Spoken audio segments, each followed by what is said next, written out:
Good morning from Mount Stewart. Thought I'd continue on a slightly water themed chat today.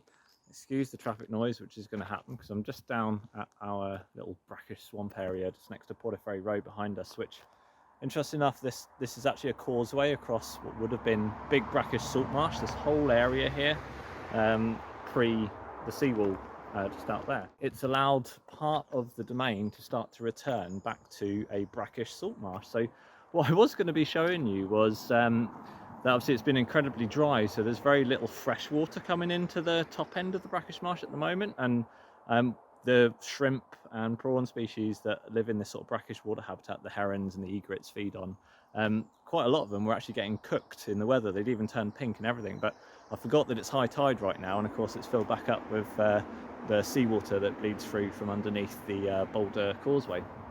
Anyway, incredibly rich habitat here, and we're seeing year on year nice progression of plant species recolonising the area from the resident dormant seed bank in here.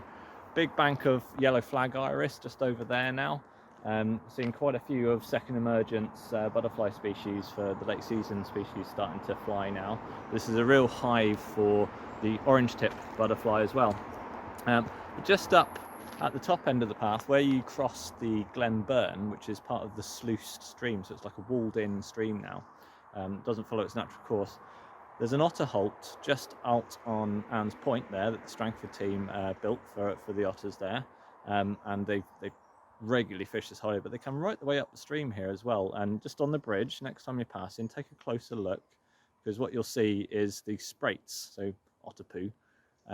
They tend to they poop on the edge of the bridge there, and what you can see is all of the fish scales and fish bones and whatever they've been eating on that particular bridge. We've recorded the Kingfishers up there before as well.